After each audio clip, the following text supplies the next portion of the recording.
Assalamualaikum warahmatullahi wabarakatuh. Kisah ini terjadi pada tahun 2005 atau tepatnya 5 tahun setelah tragedi Sampit. Dikisahkan, sebut saja namanya Warsio, yang sehari-hari ia pedagang tempe. Dengan menggunakan sepeda ontelnya, ia selalu berkeliling dari satu kampung ke kampung lainnya yang berada di Jawa.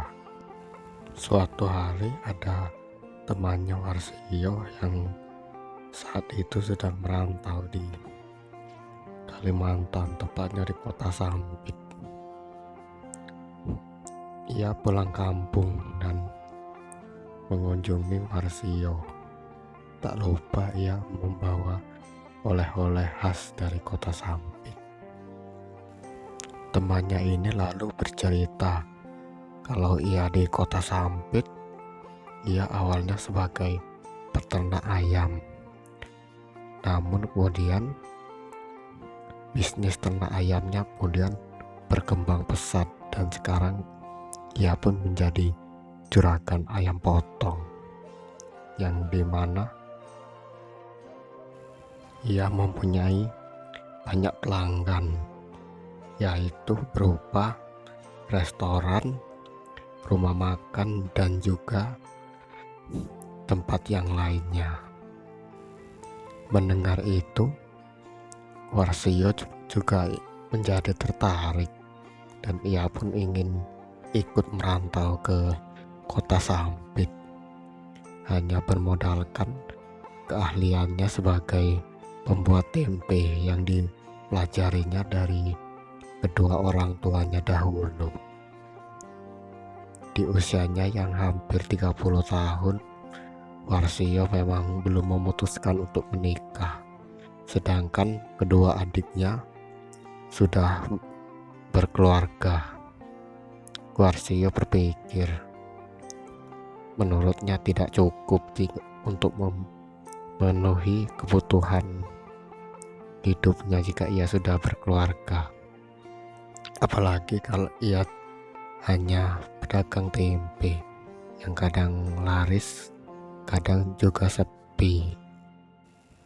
Karena ingin bertekad untuk merubah nasibnya, Warsio lalu menjual kebun warisan dari kedua orang tuanya, dan ia lalu ikut dengan temannya itu merantau ke kota Sampit dengan menaiki sebuah kapal laut.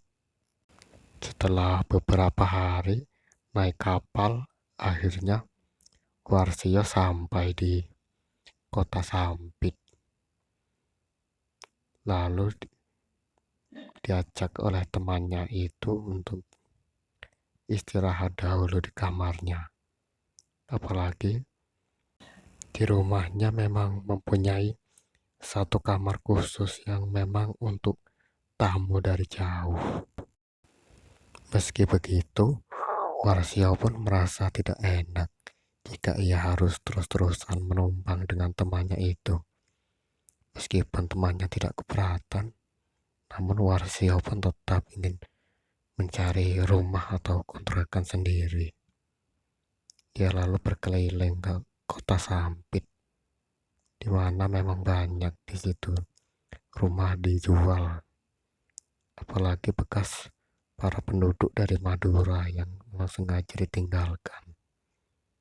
Warsio lalu tertarik dengan sebuah rumah yang walaupun masih berdinding papan, namun mempunyai pekarangan yang luas, dan apalagi tempatnya pun dekat dengan pasar, sehingga Warsio pun mungkin bisa lebih mudah untuk menjual tempe dagangannya. Apalagi rumah tersebut pun cukup murah, hanya dijual dengan harga 30 juta. Mungkin memang sangat murah pada tahun tersebut. Akhirnya Warsio pun setuju untuk membeli rumah tersebut. Dan hari itu juga ia pun langsung membereskan barang-barangnya dan berpamitan dengan temannya. Di hari pertama ia tidak mengalami kejadian apa-apa, namun setelah beberapa hari ia lalu mulai mengalami, yaitu seperti di malam hari sering terdengar seperti suara kuku yang mencakar-cakar dinding. Namun ia mencoba untuk berpikir positif. Mungkin ia mengira hal tersebut adalah tikus hutan atau terenggiling. Apalagi di belakang rumahnya tersebut masih terdapat hutan. Suatu hari, Warsio terbangun di tengah malam. Ia merasakan perutnya sakit, sehingga ia lalu pergi ke kamar mandi. Lalu ia melihat seperti ada yang menetes dari atap. Dan kemudian ia pun mendongak ke atas dan ia pun langsung pucat karena di kayu atap rumahnya kini telah duduk 3 orang yang terdiri dari ayah, ibu, dan anak, dan masing-masing kepalanya pun terpenggal dan serta masih mengeluarkan darah segar. Hal itu membuat Warsio kemudian jatuh pingsan. Dan pagi harinya setelah siuman, Warsio lalu berlari ke rumah tetangganya. Dan lalu Warsio pun menceritakan apa yang baru saja dialaminya di rumah tersebut. Dan tetangganya kemudian menyuruhnya untuk duduk dahulu sambil mendengarkan. Ia akan bercerita kepada Warsio tentang rumah tersebut. Warsio akhirnya duduk dan kemudian mendengarkan ceritanya. Dikisahkan pada saat itu rumah tersebut ditempati oleh keluarga dari Madura yang terdiri dari ayah, ibu, dan anak. Dan pada saat tragedi Sampit itu, mereka hanya bisa bersembunyi di dalam rumahnya. Lalu kemudian didobrak oleh orang Dayak dengan sudah memegang mandau. Orang Dayak itu lalu menyuruhnya untuk keluar, walaupun mereka sudah memohon-mohon agar jangan dibunuh. Namun orang Dayak itu sudah tidak lagi menghiraukan. Lalu mereka pun digiring ke belakang rumahnya dan langsung dipenggal kepalanya. Lalu mayat ketiganya dibuang ke sungai yang mengalir di dekat rumah itu. Sedangkan kepalanya kemudian diarak keliling kota Sampit dan kemudian dibakar dan dijadikan untuk bola api. Mendengar ceritanya, Warsio ikut merasakan miris.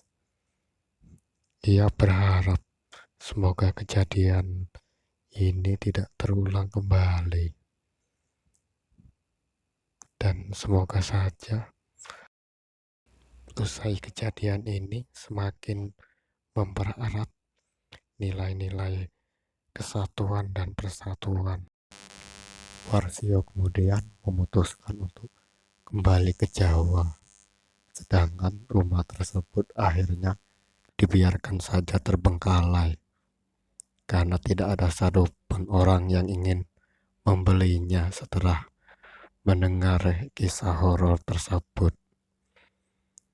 Oke, sekian kisah hari ini. Semoga bisa diambil hikmahnya. Untuk yang belum subscribe, silakan subscribe.